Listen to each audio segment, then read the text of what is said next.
Sa mga nagdaang kabanata ay naging seryoso si Black Phoenix dahil sa ngayon, kaya niya lang ipakita ang lakas ng huling yugto ng Diyos na pagbabagong anyo. Nabahala din siya dahil sa alam niyang hindi niya ito matatalo. Kaya, bago pa man sila makita nito ay agad na siyang humanap ng lugar na maaari nilang mapagtaguan. Sa loob-loob din niya ay tiyak siyang naramdaman ng babaeng ito ang kanyang aura at sinundan ito hanggang dito. Isa pa, sinubukan niyang pigilan ang kanyang aura sa abot ng kanyang makakaya, ngunit nahuli pa rin siya ng tagapagmana. Dagdag pa niya na mukhang mahusay nitong napaunlad ang kanyang pandama, ngunit gayunpaman ay napangiti pa din siya at kanyang sinabi na siya ay isang sinaunang itim na phoenix, pagdating sa pagkontrol ng espiritual na aura, at siya ang ninuno ng mga ito. Pagkatapos ay agad niya nang piniga ang kanyang kamay upang burahin ang kanyang aura. Sa sandaling iyon, nagulat si Fairy Mengyao nang hindi na niya maramdaman ang aura ng itim na phoenix. Kaya nasabi na lang niya na ang banayad na aurang iyon ay nawala. Nagtataka din siya na kung iniwan na ba nito ang lugar na ito. Ngunit mas gugustuhin niya pang wasakin ang lugar na ito kaysa hayaang makatakas ang mga ito. Nabahala naman si Black Phoenix nang makita niya ang ginagawa ng babae dahil base sa nabubuong aura nito ay mukhang wawasakin nito ang lugar. Kaya agad niyang sinabi kay Zhong Shishan na hihiramin niya muna ang Dao Fire nito pang samantala. Nang makuha niya ang storage ring ay agad niyang inilabas ang Dao Fire. Pagkatapos ay agad niya itong pinakawalan upang maabala ang babaeng gustong wasakin ang lugar. Agad naman na lumayo ang Dao Fire nang makawala ito. Napatigil naman si Fairy Mengyao sa kanyang ginagawa nang makita niya ang Dao Fire. Kaya agad niya na itong sinundan upang hulihin niya ito. Nang makita naman ni Black Phoenix na gumana ang kanyang ginawa ay napabuntong hininga siya, at kanyang sinabi na sa wakas ay nagawa niyang itapon ito palayo. Ngunit agad naman na bumalik si Fairy Mengyao sa pwesto niya kanina nang sandaling mahuli niya ang Dao Fire.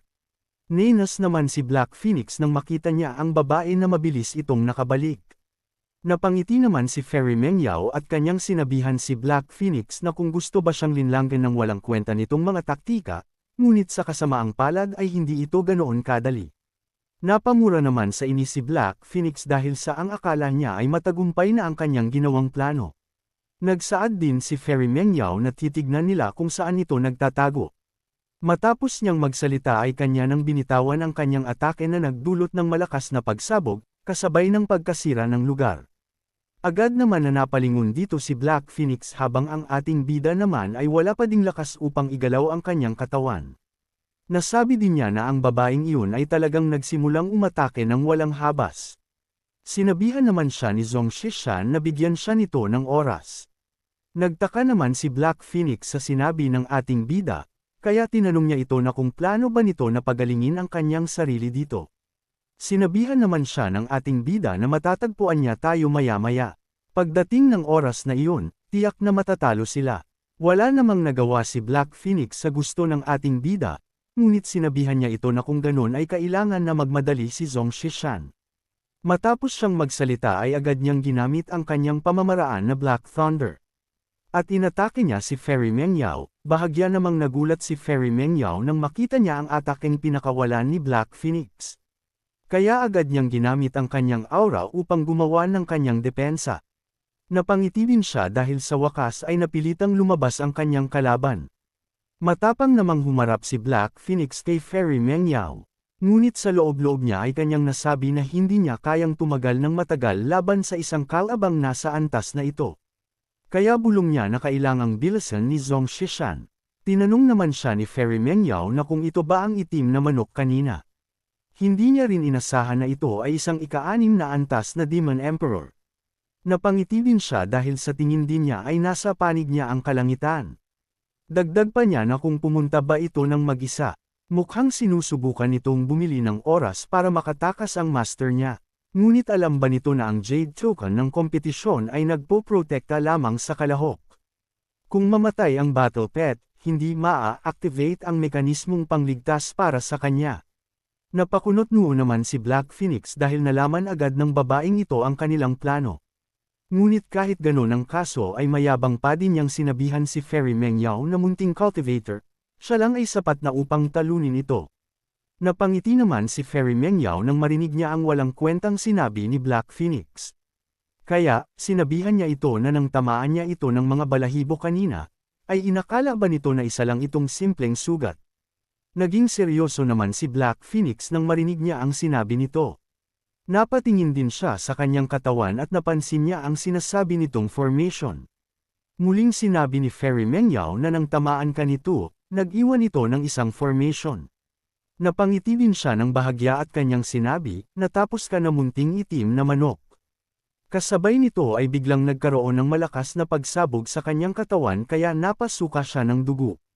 Walang nagawa si Black Phoenix sa biglaang nangyari habang dahan-dahan na nahuhulog. Agad din na lumapit si Fairy Mengyao at kanyang sinabi na ang iyong Demon Core, ang iyong laman at dugo, ang lahat ng ito ay mapupunta na sa kanya. Nang makita naman siya ni Black Phoenix ay agad niyang inihanda ang kanyang gagawing atake. Matapos ang kanyang paghahanda ay agad niya na itong pinakawalan. Ngunit agad naman itong naiwasan ni Fairy Mengyao at tinuya siya nito na sayang lang ang pagsisikap nito. Nangamba naman si Black Phoenix kaya sa loob-loob niya ay kanyang nasabi na mukhang tapos na ito dahil wala na siyang lakas na mailalabas. Kaya tinanong niya ang ating bida na kung hindi pa din ba ito tapos. Ngunit sa puntong ito ay nakalapit na si Fairy Mengyao at binigyan siya nito ng isang malakas na suntok. Habang ang ating bida naman ay malapit nang matapos sa kanyang pagpapagaling. Balik sa eksena na kung saan tumilapo ng malayo si Black Phoenix dahil sa lakas ng pinakawalang suntok ni Fairy Mengyao. Sa mga punto namang ito ay kaunting sandali na lamang ay malapit nang gumaling ang ating bida. Sinabihan ni Fairy Mengyao si Black Phoenix na ngayon ay mamamatay na ito. Nang marinig ito ni Black Phoenix ay malakas niyang tinawag si Zhong Shishan dahil sa nasa bingit na siya ng kamatayan. Nang marinig naman ng ating bida ang sigaw ni Black Phoenix ay agad niyang iminulat ang kanyang mata kahit na hindi pa siya tuluyang magaling. Ngunit dahil sa nasa bingit na ng kamatayan si Black Phoenix ay wala na siyang nagawa kung hindi ang tulungan ito. Kaya mabilis siyang tumakbo patungo sa direksyon ni Fairy Mengyao. Bakas din sa kanyang dinadaanan ang mabilis na kanyang pagtakbo. Kaya hindi din namalaya ni Fairy Mengyao na nasa harapan niya na ang ating bida na nagpakawala ng malakas na suntok. Nagulat din siya dahil sa hindi niya ito naramdaman. Ngunit hindi pa tapos ang ating bida, dahil agad niyang ginamit ang kanyang pamamaraan na kung tawagin niya ay quick punch attack. Nang makita naman ni Fairy Mengyao ang maraming kamao ay agad niyang inilabas ang kanyang artifact upang depensahan ang kanyang sarili. Ngunit hindi tumigil ang ating bida sa kanyang atake na umabot na sila sa kalupaan. Nabasag na din ang artifact ni Fairy Mengyao, na kanyang lubos na ikinagulat. Nasabi pa nga niya na ang Celestial Bell Body Protection, na isang mid-heavenly artifact ay hindi kinaya ang kanyang pag-atake. Ngunit habang nasa gitna siya ng kanyang pagkabigla ay tumama ang isang malakas na suntok ng ating bida. Sa labis din na lakas nito ay tumagos siya ng ilang beses sa matataas na bundok. Nang inig naman ang mga tipak na bato kung saan bumaon si Fairy Mengyao. Ilang sandali pa ay bigla na lang nagsitalsikan ang mga tipak ng bato, at napamura si Fairy Mengyao dahil sa labis na galit niya sa ating bida. Kaya agad niyang hinanap ito sa paligid, ngunit sa kasamaang palad ay nawala na ito. Nasabi na lang niya na hindi niya maramdaman ang aura nito. Dagdag pa niya na kung ginamit ba nila ang pagkakataong ito para makatakas. Muli siyang napamura sa galit dahil natakasin din siya ng mga ito. Sa sobrang galit niya ay inilabas niya ang kanyang kapangyarihan. Dahil dito ay nagkaroon ng malalakas na pagsabog ang lugar na nagdulot ng pagkasira nito. Hindi niya matanggap na ganoon na lamang nakawala ang dalawa. Seryoso din niyang sinabi na munting nilalang sa deity transformation stage, paanong nagawa nitong wasakin ang kanyang artifact. Sa susunod na magkaharap sila ay papatayin niya na ito. Sa kabilang banda naman, na kung saan nakahanap na ng lugar ang dalawa na maari nilang pagtagwan pangsamantala. Sa loob ng kuwebang ito ay nandito ang dalawa at nagpapagaling sa kanilang mga pinsala. Napabuntong hininga din si Black Phoenix at kanyang sinabi na sa wakas ay nakatakas sila sa panganib. Naiinis din niyang sinabi sa ating bida na ikaw, na munting palaboy, na natili kang kalmado at hindi ka masyadong nagpagulo sa babaeng iyon. Sinabihan naman siya ni Zhong Shishan na hindi pa siya ganap na nakaka-recover noong panahong iyon, kaya hindi siya tiwala na matatalo niya ang babaeng iyon. Bukod pa riyan, kung masyado siyang nagtagal sa pakikipaglaban sa kanya, natatakot siyang makaakit ng pansin sa dalawang iyon. Tinanong naman siya ni Black Phoenix na kumusta na ang kalagayan ng iyong katawan ngayon. Agad naman na sumagot ang ating bida na halos ganap na siyang nakarecover ngayon. Tumayo din siya at kanyang sinabi na susubukan niya ito.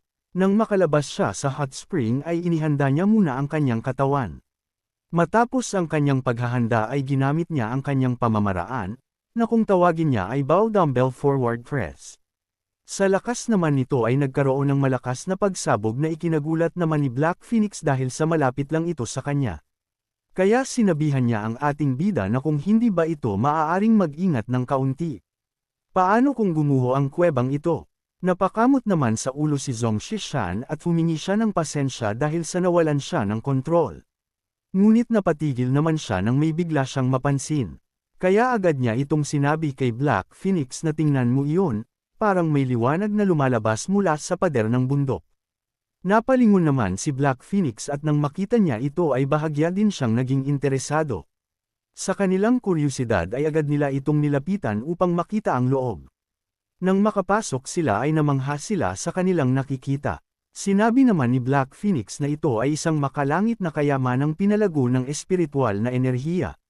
Dagdag pa niya na ang mga espiritual na halamang ito, lahat sila ay pinakamataas na uri. Tinanong naman siya ni Zhong Shishan na kung ano naman ang lawa na ito. Napalingon naman sa kanya si Black Phoenix. At kanyang sinabi na isa itong dalisay at likas na bukal ng halimuyak ng laway ng dragon. Nang marinig ito ng ating bida ay sinubukan niya itong inumin. Ngunit agad niya itong inilabas dahil sa masamang lasa nito. Sinabihan naman siya ni Black Phoenix na kung tanga ba ang ating bida. Dahil hindi ito tulad ng Nar-Ify na asensya ng laway ng dragon, ang bukal ng laway ng dragon ay nakakapagpatibay lamang ng katawan sa pamamagitan ng paglubog dito. Ngunit naglalagay rin ito ng matinding pabigat sa katawan ng isang cultivator.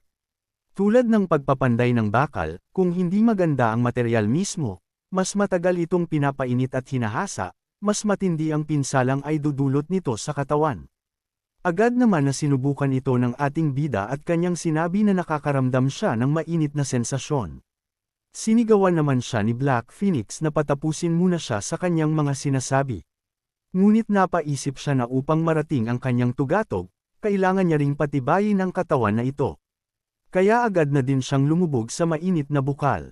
Nagsaad din siya na kung ganoon, tingnan nila kung sino ang mas matagal na makakayanan ng paglulubog sa hot spring na ito.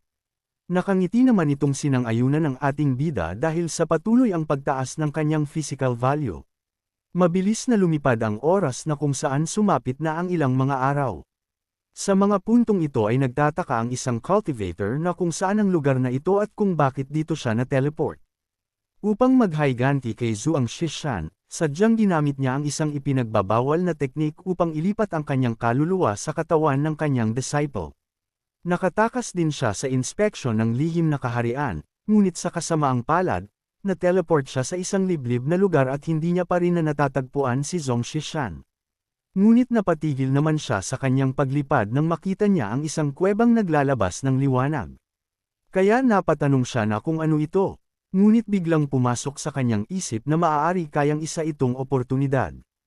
Agad siyang lumapit ng walang pag-aalinlangan sa kuweba. Dahan-dahan siyang pumasok habang bakas sa kanyang mukha ang kuryosidad.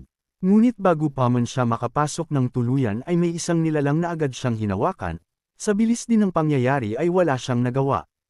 Kaya tanging pagsigaw na lamang ang maririnig sa loob ng kuweba. Ngunit walang sino man ang may nakarinig sa kanya sa pagkakataong ito dahil sa nasa sulok siya ng lihim na kaharian. Inilipat ang eksena sa labas ng lihim na kaharian na kung saan naghihintay ang mga elder ng sekta.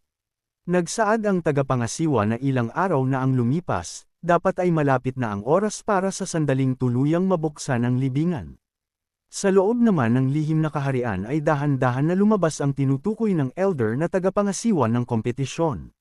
Nasa paligid na din ang mga kalahok dahil ito ang kanilang matagal nang hinihintay na oportunidad. Nagsaad din si Jian Wuzhou na ang libingan ng Tribulation Transcender ay sa wakas lumitaw. Ang tunay na kayamanan ay nasa loob nito. Nilingan din niya ang iba at kanyang sinabihan ang mga ito na yaong may tapang, ay sumunod lamang sa kanya upang makuha ang pagkakataong ito. Agad naman na sinundan siya ng dalawa pang malakas kasama na si Fairy Mengyao. Nagsaad naman ang isang kalahok na kung ano ang dapat nilang gawin. Sasama ba sila sa kanila? Sinabihan naman siya ng isa pang kalahok na ang kayamanan at karangalan ay nakakamit sa pamamagitan ng panganib, kung hindi mo ipaglalaban ang iyong pagkakataon, hinding-hindi mo ito makukuha. Ngunit kahit ganun ang kanyang sinabi, ay bakas pa din sa kanyang mukha ang naghihintay na maaring panganib sa loob ng kuweba. Pagkatapos ay agad na din silang pumasok lahat sa loob dala ang matinding sensasyon ng panganib. Ngunit bago pa man sila makapasok ng tuluyan sa loob ay biglang naisaaktibo ang patibong na agad napansin ng mga nasa unahan. Naiwasan ito ng iba habang ang iba naman ay hindi pinalad sa pagkakataong ito. Nagbigay ng babala ang isang kalahok na ang libingang ito ay may mga bitag. Kaya mag-ingat ang lahat. Ibinalik ang eksena sa kuweba na kung saan nasa loob pa din ang ating bida at si Black Phoenix. Dito ay sinabi ni Black Phoenix sa ating bida na sa wakas may ibubuga ka rin bata. Hindi niya kinaya ang pag-refine ng Dragon Saliva Spring mula pa noong isang araw, pero hindi niya inasahang nakakatagal pa rin ang ating bida hanggang ngayon. Sa loob-loob naman ng ating bida na wala ng mga tunog mula sa sistema upang dagdagan ang kanyang physical value. Mukhang naabot na rin ng tubig ng bukal ang limitasyon nito sa pagpapalakas sa kanya. Matapos niyang mapagtanto ito ay agad na siyang umalis sa hot spring. At kanyang sinabi kay Black Phoenix na kolektahin nila ang mga espiritual na materyales, pagkatapos ay ipagpatuloy ang pag-iipon ng Dao Fire sa labas. Ngunit huwag ubusin ng tuluyan ang mga mapagkukunan. Agad naman na sumang-ayon dito si Black Phoenix. Maya-maya pa ay nasa labas na ang dalawa at naghahanap ng Dao Fire. Nagsaad naman si Black Phoenix na mukhang nagbago ang aura rito. Ngunit may napakalaking halaga ng aura sa unahan, at pakiramdam niya ay kahawig ito ng Dao Fire. Agad naman siyang sinabihan ng ating bida na puntahan nila ito. Makikita naman sa kanilang harapan kung saan pumasok ang ibang mga kalahok upang subukan ang kanilang kapalaran. Nang makalapit ang dalawa sa pasukan ng libingan, ay nasabi ng ating bida na hindi siya makapaniwalang may ganitong lugar sa lihim na kahariang ito. Sinabi naman ni Black Phoenix na batay sa aurang nararamdaman niya, ito dapat ang libingan ng Tribulation Transcender. Namangha naman ang ating bida, kaya kanyang sinabi na ibig sabihin, dapat may mas maraming Dao Fire na nabubuo sa loob. Agad naman na sinabi ni Black Phoenix na dapat ay tama ang hinala niya. Ngunit nabigla naman sila nang may maramdaman silang isang atake. Sa kabutihang palad ay agad nila itong naiwasan bago pa man ito sa kanila tumama. Agad naman siyang nakilala ng ating bida na ikaw iyon. Ikaw ang nakasalubong namin noon sa lihim na kaharian. Sinabihan naman siya ng babaeng nakamaskara na matagal niya na itong hinintay dito, at sa wakas ay nakita niya na rin itong muli. Pagkatapos ay sinabihan niya ang ating bida na magtagisan silang dalawa. Tinanong naman siya ni Zhong Shishan na kung sino ba talaga ito. Dahil matagal na siya nitong tina-target, bago pa man sila pumasok sa lihim na kaharian. Napangiti naman ang babaeng nakamaskara sa tanong ng ating bida, at kanyang sinabihan ang ating bida habang mabilis na sumugod na ang mga hamak na nilalang ay walang karapatang malaman ang kanyang pagkakakilanlan. Nang makalapit din siya ay agad niyang inilabas ang kanyang punyal na naglalabas ng aura. Ngunit napansin naman agad ito ng ating bida. Kaya bago pa man siya tamaan nito ay mabilis siyang nakaiwas, sa lakas naman ng atake ay nasira ang bato kung saan tumama ang atake ng babae. Agad na gumawa ng distansya ang ating bida upang makapaghanda dahil sa mabilis ang kanyang kalaban. Nang mapansin naman ni Black Phoenix ang lakas ng babaeng nakamaskara ay kanyang binalaan si Zhong Shishan dahil batay sa espiritual na aura, ang taong ito ay hindi mas mahina kaysa sa tatlong iyon. Nang marinig ito ng ating bida ay naging seryoso na siya, habang ang babae naman ay nakahanda ng pakawalan ang kanyang atake. Ngunit hindi naman ito iniwasan ng ating bida bagkus ay tinignan niya ito ng seryoso. At agad na hinarang gamit ang kanyang daliri ng walang kahirap-hirap. Nagulat naman ang babaeng nakamaskara sa kanyang nakita. Kaya nasabi niya na kung nalaman niya lang ng mas maaga ito, dapat ay dinala niya ang sarili niyang artifact. Tulad ng inaasahan, ang karaniwang mga sandata ay hindi banta sa kanya. Habang nasa malalim naman siya ng pag-iisip ay nasa harap niya na ang kamao ng ating bida, na kanyang ikinabigla. Sa kabutihang palad ay nagawa niyang harangin ito ng kanyang braso, ngunit sa lakas nito ay tumilapon pa din siya ng malayo. Nawasak din ang pinagbagsakan niyang bato sa labis na impact. Napahanga din siya sa ating bida at kanyang sinabi na tulad ng inaasahan, gaya ng sinabi ng guro, malakas siya. Ngunit nagulat naman siya nang mapagtanto niyang wala na ang dalawa. Kaya nasabi na lang niya na nasaan na ang ating bida. Posible kayang nakapasok na siya sa libingan. Nang kanyang itong mapagtanto ay napamura na lang siya dahil sa tinakbuhan siya ng ating bida. Kaya agad na din siyang pumasok sa loob. Sa loob naman ng libingan ay mabilis na tumatakbo ang dalawa. Nagsaad din siya na tiyak na aakitin ng lugar na ito ang ibang mga cultivator. Kanya ding sinabi na walang dahilan para makipagsagupaan sa babaeng iyon. Ngunit nabigla naman siya nang biglang maisaaktibo ang patibong ng libingan. Kaya agad niyang iniwasan ito sa abot ng kanyang makakaya habang nakasunod sa kanya si Black Phoenix. Nang makawala sila sa patibong ay nasabi na lang niya na muntik na siya. Pagkatapos ay agad silang tumalon ng walang pag-aalinlangan. Ngunit napatigil sila nang mapagtanto nila na isa pala itong malalim na butas. Kaya napasigaw na lamang si Zhong Shishan habang nahuhulog sila sa kailaliman. Nagsaad si Black Phoenix na ito ang lungga ng dragon. At ang ganitong uri ng lupain ay nangangahulugang sa ibaba ay ang impyernong core ng pagwasak. Namangha din siya dahil talagang kahanga-hanga ang may-ari ng libingang ito. Ginamit pa niya ang lupain upang maglagay ng mga bitag sa sarili niyang libingan. Ang lava na ito ay malamang na kayang tunawin kahit isang Mahayana cultivator. Nagulat naman ang ating bida ng kanya itong malaman, kaya inutusan niya si Black Phoenix na kung ganon ay bilasan na nitong ilipad siya palayo rito. Dahil walang kahit anong matutungtungan, at hindi niya kayang humarap sa sitwasyong ito. Ngunit sinabihan naman siya ni Black Phoenix na walang paraan para sa kabaliwang ideya na iyon.